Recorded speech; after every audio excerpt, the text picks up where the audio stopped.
Hey everybody, this is lesson 3 and probably lesson 4 as well. We're gonna kind of skip through this and see how fast we can do this review. So in lesson 3 we had a little overview of the historical development of the atomic model from Bohr to our quantum mechanical model, which to be fair is pretty much Bohr's model anyways.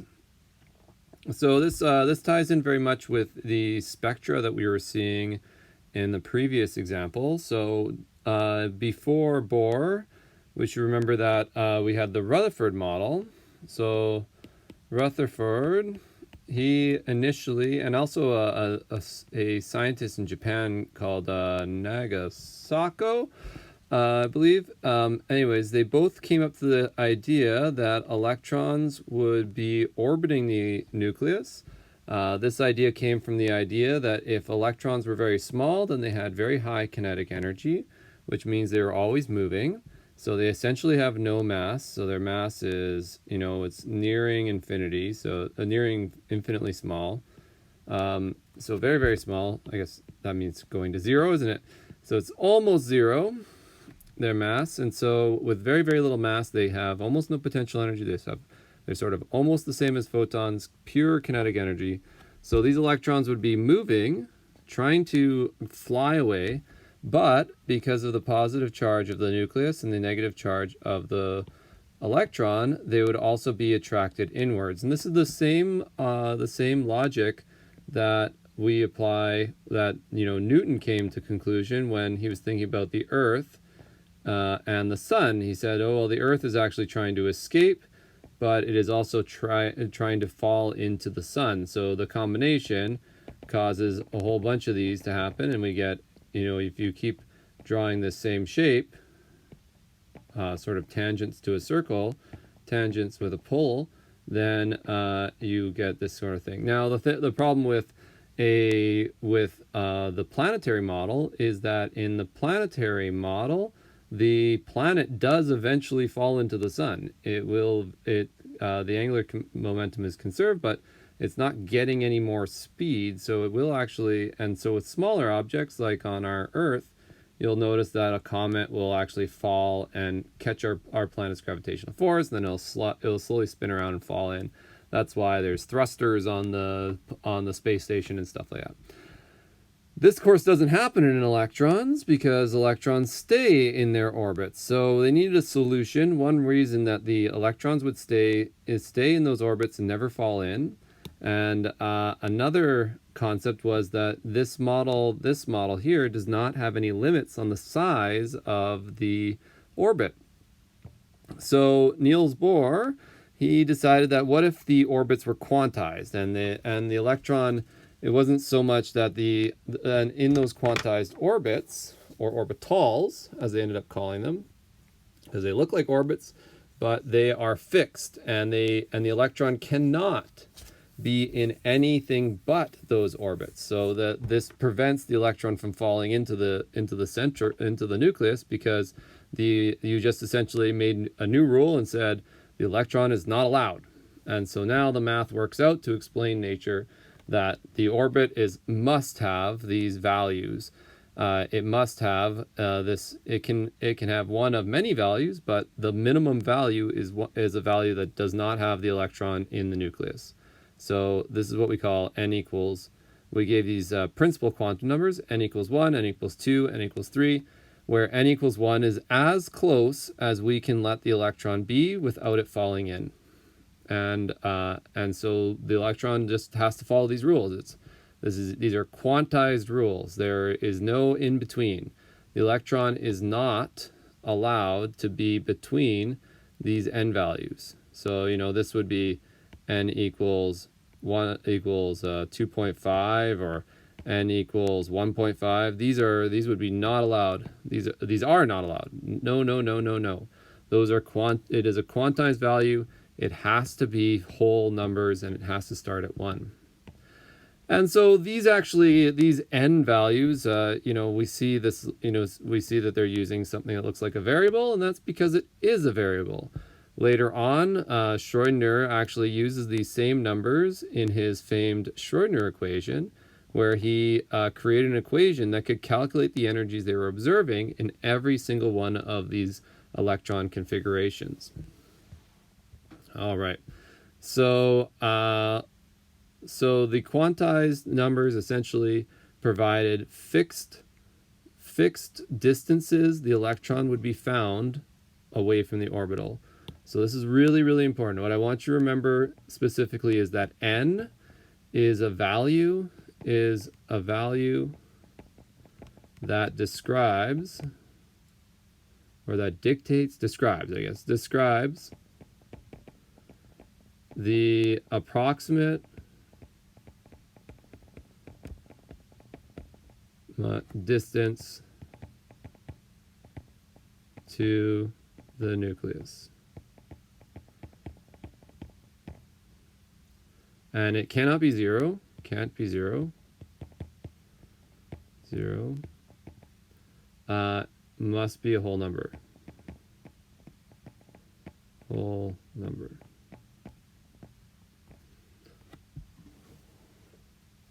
I'm going to even take out the word approximate because I think that'll get confusing with the word quantized.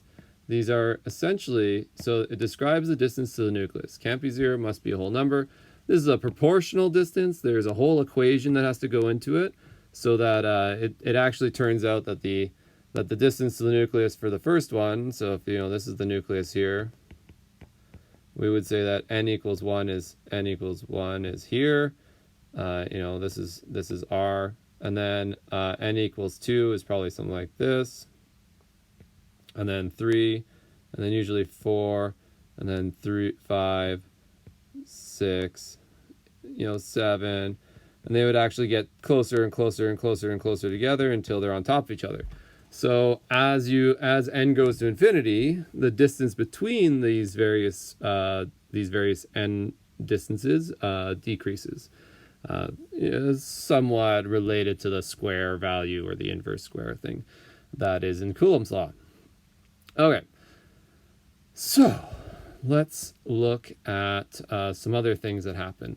So some of the explanations for this was the idea of a wave-particle duality. This was an explanation for why the electron wouldn't fall into the nucleus when it got close enough.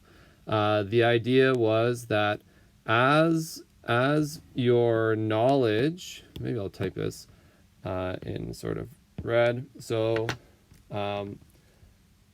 the result of the wave-particle duality, it mixes in with Heisenberg's uncertainty principle, and the idea was that very small objects,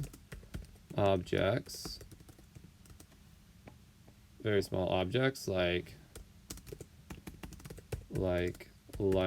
photons and electrons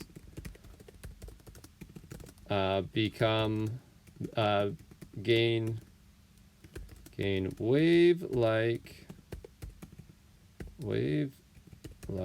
behavior when observed from afar. Observed as a group of particle group. As a bulk? Anyways. So this is this weird experiment. So I feel like we've talked about this before. We talked about this in the last one. We were talking about the double slit experiment.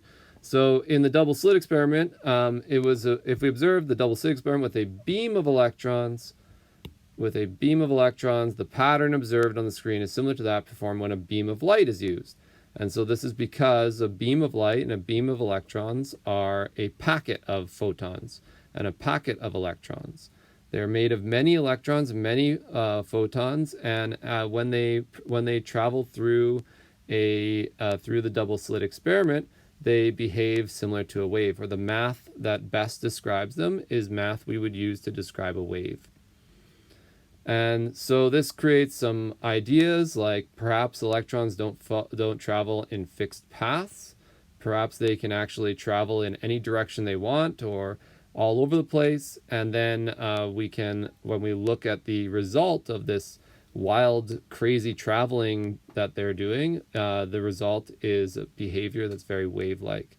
I like to think about it in probabilities.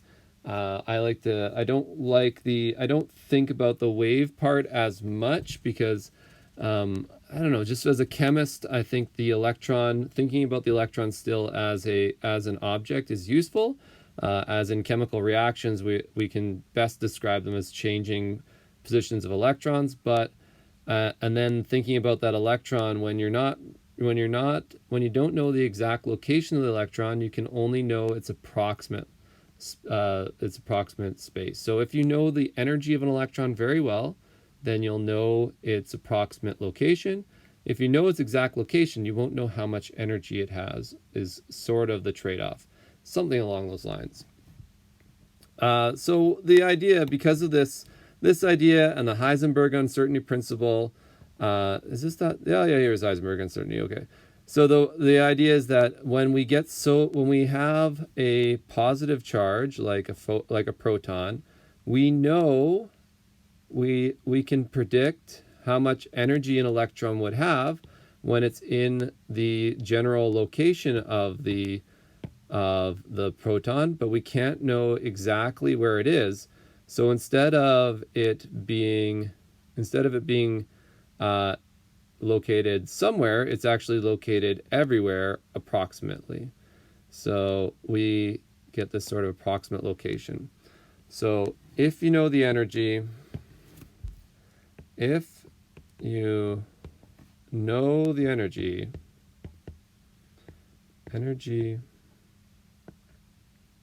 of an electron, then you can only know its general or approximate or its likely location. Okay, so maybe it's you might have if you have a 16-year-old son or something at home, and you say, and you know that you just gave him his allowance. Maybe he's got $10 in his pocket, maybe $20 in his pocket, whatever. Just got his paycheck, or if it was me when I was 16 and I just got my paycheck from Burger King or whatever, then you had an approximate idea that I was going to be. You knew how much money I had, or in this, which is kind of like how much energy I have. So you knew that it was pretty likely I'm going to the mall to spend that energy. You don't know where in the mall I'm going to be. Maybe I'm going to be at HMV back in the day when there was an HMV, or maybe I'm going to be at the movie theater. But my general approximate location. My parents would know my approximate location because they knew how much energy I had. Someone wins the lottery, they got a lot more energy. There's a couple, and so now if they're going to be spending that energy, or if they're going to use that energy, maybe they're going to be in Mexico because they just won the lottery. They're going to be on vacation. You got a general idea about what somebody's going to be, where someone's going to be if they have a certain amount of energy or money in this case. So that's approximate, sort of a goofy analogy here. So in our case, Bohr, for example, knew the energies, right? How did Bohr know the energies? Well, let's go back a page, right? That's what this whole thing is telling us. This is the connection. These things, this is energy, right? Because these are exact energies, right? Exact energies. So we know, tells us the energy of an electron. So we know its approximate location. So from these exact wavelengths, we could work backwards and we could figure out, well, there's only so many different places or types of waves that an electron could have that would give us this kind of energy. And that's where these equations start to come together. And so building up on these things, things like de Broglie said, if, electromagnetic radiation had a particle-like character, can the electrons and other particles exhibit wave-like? Then he created this wave equation for solids, which is an equation we actually see somewhere. I think it's, ooh boy, can I write it off the top of my head? I think it has MV in it and H, something like that. That looks kind of right. Well, okay, we better not write things that I'm not sure on. But there is an equation we had it on one of our hand-ins. I'm gonna look it up after I'm done writing this video, maybe. But there is an equation that essentially says that anything with mass can have a wavelength or does have a wavelength, but it has to have a significant speed, or pretty much going the speed of light, before that wavelength really matters. So de Broglie argued that the assumption of quantization can be explained if the electron is considered not as a particle, but rather as a standing wave. So I like the standing wave a lot. I think it's an easy model to work with. It's a model again. It's a model that worked. So what he did was he would draw out these atomic radii. So here's an atomic radius. And then he would think about wavelength. He knows the energies, right? We know the energy from the spectrum. So that gave us an approximate wavelength, which would give us a wavelength, gives the wavelength.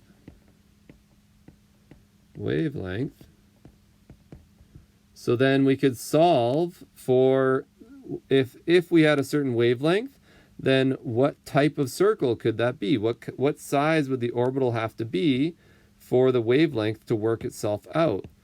So, if we have too small an orbit, then we won't be able to complete that number of waves. So, he's kind of saying, like, from his energy equations, he calculates a wavelength equation, and then he says, okay, so if my wavelength is this long, then copying and pasting a bunch of these in a circle, like this, he goes, okay, here's one, and then here's one wavelength, and two wavelengths, three wavelengths, four wavelengths. Perfect, works out great. Now, what if the wavelength was a little different? What about for a different energy? Could I fit that? If my wavelength was a little different, would it fit the same radius? And of course, no. There's only certain radiuses will allow certain wavelengths. So if he started going with a smaller one, he would find that he would have to, to try to do the same wavelength, he'd probably end up doing a bigger orbit to get the same, thing to fit. So to make his electrons fit, or to make his electrons wavelength fit, it requires a certain radius. And so that could explain why Bohr's model had these different radiuses. So Bohr's model had these sequential radiuses, and de Broglie suggested that in each one you would have one 3-dimensional, 2-dimensional wave that would be perfectly fitted. This one actually should be faster, right? Because it's higher energy. So he would have to use a different wavelength and that wavelength would fit. Oh, mine didn't. Oh boy. Okay, so he would use a faster one to fit this one. Like that. And so each of the orbits would only fit certain wavelengths for each electron. This essentially becomes what we're doing in the next section. Here we're starting with simple sine waves, but in the Schrödinger and the modern orbital, we end up creating much more complicated pictures of these. So the quantum mechanical model created by Schrödinger here he has the electrons moving around the nucleus in a cloud. I don't like moving. They don't move. Let's stop talking about moving around.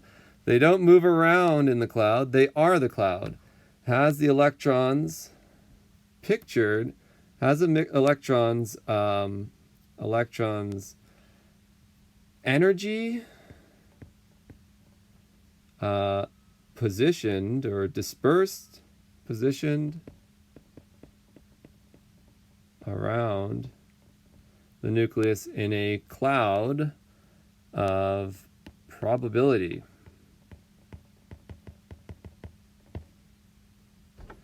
And it's impossible to know where the electron is at any given time. Sure, okay, that's fine. Yeah, the entire cloud becomes the electron. So these probability density clouds, it's sort of it's how much of the electron's energy is found at any point, and that sort of thing. Oh, there's my de Broglie equation. All right. So I'm just gonna slide forward. We do a lot of work with this now. These Schrodinger equations are still used today. They've been enhanced to new levels, but we're able to do things like predict chemicals that you could use in chemical reactions. You can do all sorts of fancy things, but the end result is something we call a wave function. So the sine wave that de Broglie was using is not quite good enough to describe what ends up being a three-dimensional object. And so we instead say, okay, here's the nucleus, and we start defining an area, a three-dimensional shape that can hold the electron. A three-dimensional shape that holds the electron. It has properties like a wave. It has phase, it has sort of a frequency and an energy. So this is going to be a wave function. It's function. A three-dimensional shape with energy, with a specific energy, phase, frequency,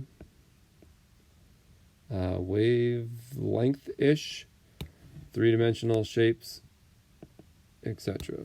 Direction. And so we'll get back into those in a second.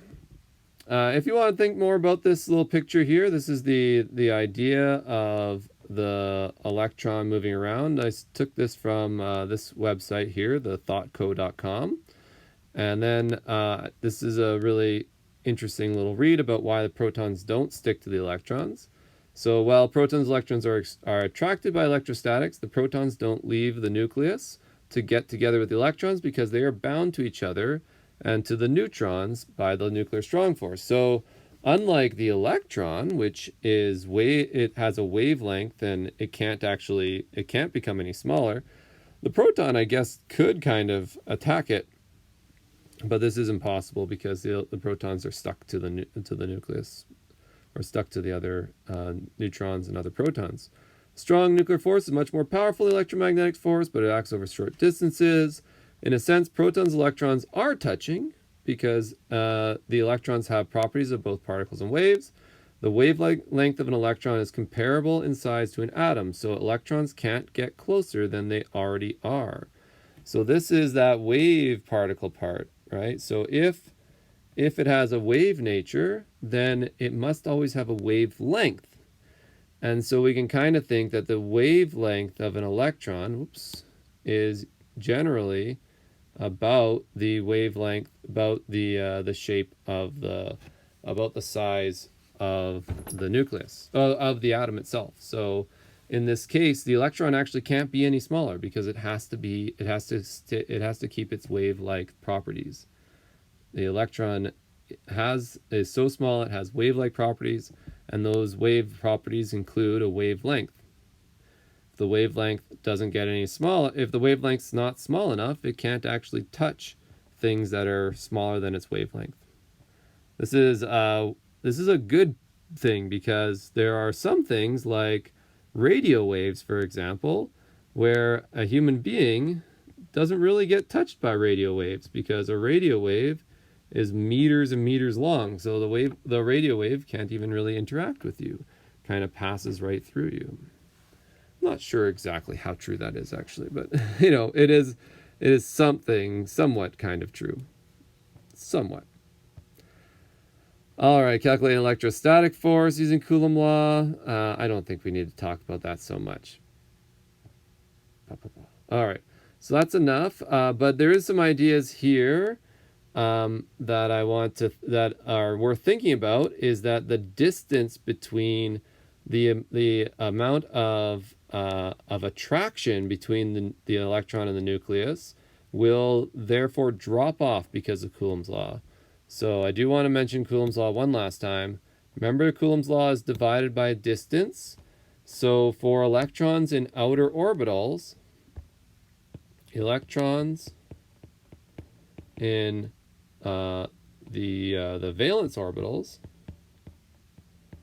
valence shell, always have the largest n, which is proportional to r.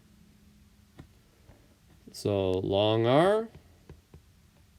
r equals less force holding electron to the atom. In fact, we can do all sorts of wild stuff. If you want to break if you want to break a bond, for example, one of the first things you want to do is heat it up. Give it more energy to the electrons in a bonding atom, and more chance that bond will break because the electrons will be high energy. All right. I think I've covered this lesson. I think maybe I'm going to move to a separate video for lesson 4.